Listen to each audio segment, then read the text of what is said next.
మన రక్షకుడు ప్రభువైన యేసుక్రీస్తు నామములో మీ అందరికీ నా హృదయపూర్వకమైన వందనాలు తెలియజేస్తున్నాను. మరి ఒకసారి మీ ముందుకు రావడానికి దేవుడు కృపను అనుగ్రహించాడు. చిన్న ప్రార్థన చేసుకుని మన వాక్యంలోకి వెళ్దాం.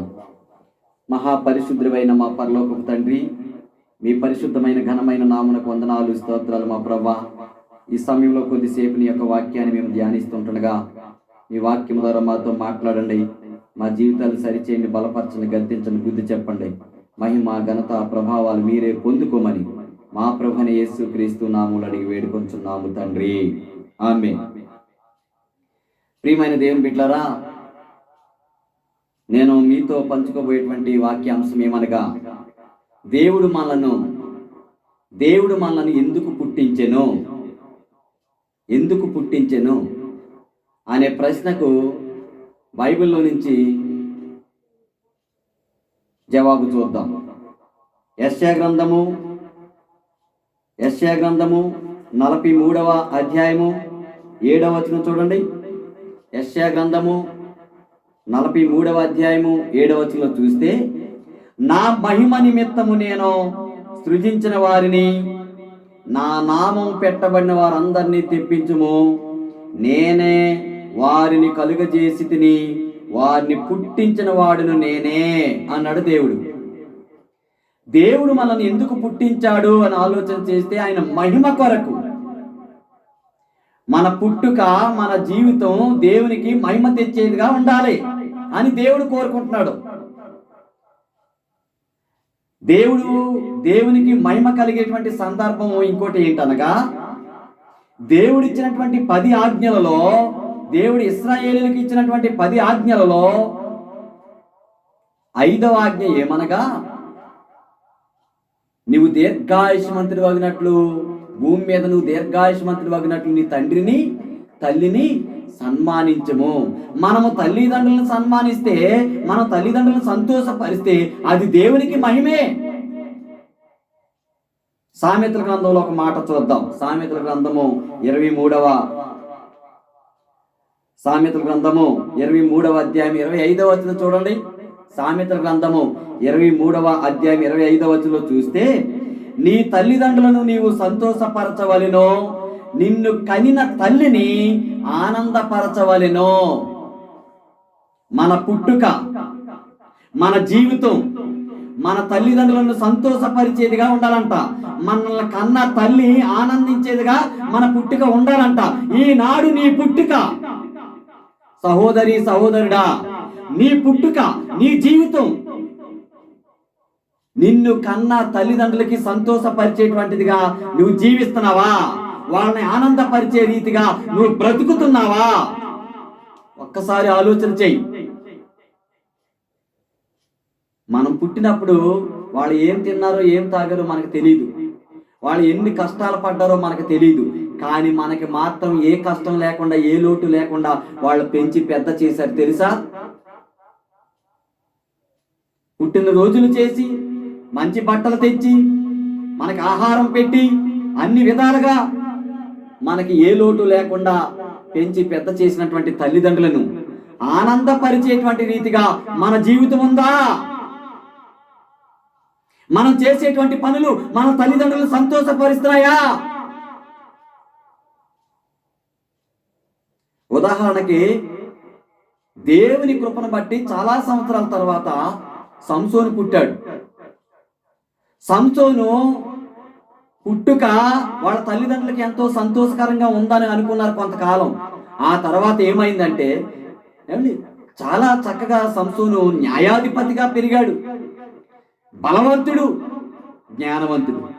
మరి ఆయన జీవితం సగంలో, మంచి యవన జీవితంలో ఫిలిస్తీన్ల అమ్మాయిని ఇష్టపడ్డాడు, ఫిలిస్తీన్ల అమ్మాయిని ప్రేమించాడు.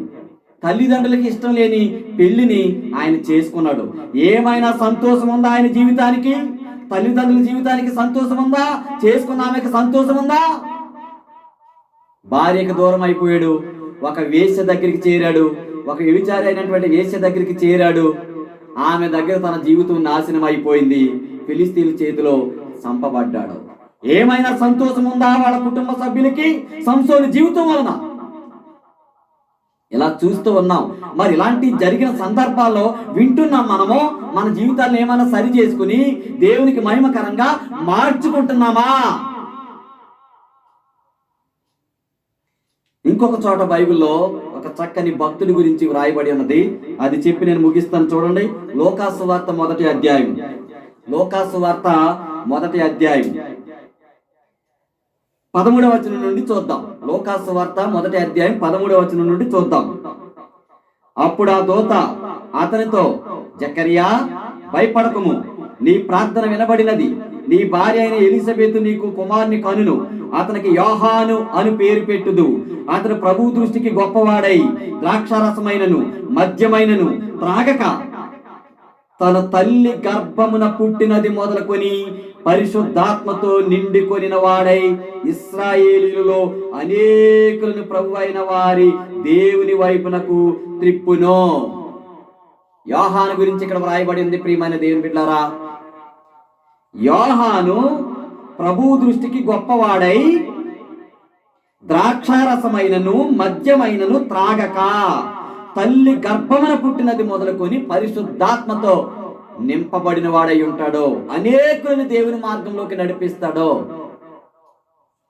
ఇది నిజమైనటువంటి పుట్టిక, నిజమైనటువంటి గొప్ప జీవితం. పుట్టినది మొదలుకొని పరిశుద్ధాత్మతో నింపబడి ఏ త్రాగుడి జోలికి వెళ్ళడంట యోహాను, వెళ్ళలేదు.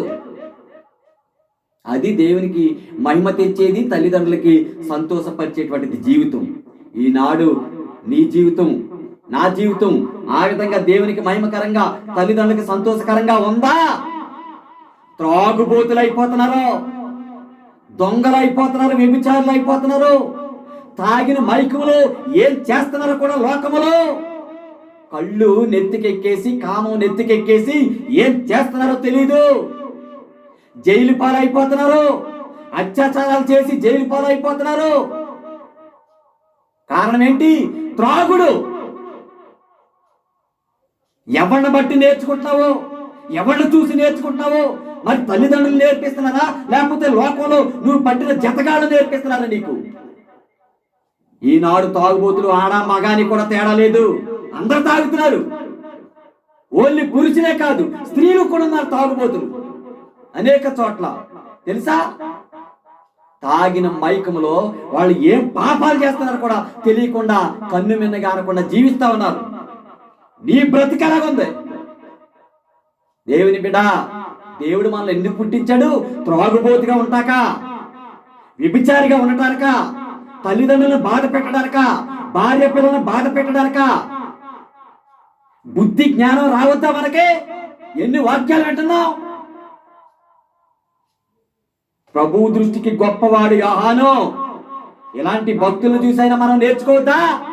ఇలాంటి జీవితం నేను కూడా జీవించాలయ్యా, నా జీవితాన్ని మార్చుకుంటాను, దేవునికి ఇష్టకరంగా మారతాను అనే పశ్చాత్తాపం, వారి మనసు ఆ నిర్ణయం తీసుకునే బాధ్యత మనకు ఉండొద్దా? కిందకు చదవండి, కిందకు చూడండి, 17వ వచనం. మరియు అతడు తండ్రుల హృదయములను పిల్లల తట్టునకును అవిధేయులను నీతిమంతుల జ్ఞానమును అనుసరించుటకును త్రిప్పి ప్రభు కొరకు ఆయత్తపడి ఉన్న ప్రజలను సిద్ధపరచుటకై ఏలియా యొక్క ఆత్మయు శక్తియు గలవాడై ఆయనకు ముందుగా వెళ్ళును గనుక నీకు సంతోషమును మహా ఆనందమును కలుగును. అతడు పుట్టినందున, అంటే యోహాను గురించి దేవదూత దేవుడు దేవదూత మాట్లాడు జకర్యాతో, అతడు పుట్టినందున అనేకులు సంతోషింతురనెను. అనేకులు. ఈనాడు నీ పుట్టుక, నా పుట్టుక, నీ జీవితం, నా జీవితం అనేకులు సంతోషించేటువంటి విధంగా ఉందా? మన ఇంట్లో మన కుటుంబ సభ్యులు సంతోషిస్తున్నారా? నిన్ను కన్నా తల్లిదండ్రులు సంతోషిస్తున్నారా? ఒకవేళ వివాహం అయితే నీ భార్య పిల్లలు నిన్ను బట్టి సంతోషిస్తున్నారా? ఆలోచించు. ఈనాడు జీవితం ద్వారా తల్లిదండ్రులకు సంతోషం ఉండలేదు, చేసుకున్న పెళ్లిల ద్వారా సంతోషం ఉండలేదు, చేసుకోబోయే పెళ్లిల ద్వారా సంతోషం ఉండలేదు. ప్రియమైన దేవుని బిడ్డలారా, మన జీవితం ఎలాగుందో ఒకసారి పరీక్షించుకుందాం. యేసుక్రీస్తు ప్రభు వారు పుట్టాడు మన కోసం. ఇదిగో ఎందుకు పుట్టాడు ఆయన? ప్రజలందరికీ కలగబోవు మహా సంతోషకరమైన సువార్త నేను మీకు తెలియజేస్తున్నానండి. ఏంటి ఆ సువార్త? రక్షకుడు మీ కొరకు పుట్టి ఉన్నాడు. రక్షకుడు మన కొరకు పుట్టాడు, మనల్ని రక్షించాడు, మన పాపాలను క్షమించాడు, ఆయన రక్తములో కడిగి మనల్ని పవిత్రులుగా చేశాడు. ఆ పవిత్రమైనటువంటి జీవితాన్ని నీవు నేను కాపాడుకుంటున్నామా? పరిశుద్ధంగా దేవునికి మహిమకరంగా మనం జీవిస్తున్నామా? మన పుట్టుక, మన జీవితం, మన కుటుంబాన్ని, మన సంఘాన్ని, ఇరుగు పొరుగు వారిని, లోకంలో అనేకుల్ని సంతోషింపజేసేటువంటి రీతిగా మన జీవితం ఉందా? పరీక్షించుకో. లేదంటే మారు మనసు పొందు. మనసుని మార్చుకో, దేవుని దగ్గరికి రా, పాపాలు ఒప్పుకో. నీ దగ్గర ఏ పాపం అయితే ఉందో దాన్ని విడిచిపెట్టు, లేకపోతే నువ్వు వర్ధిల్లావు.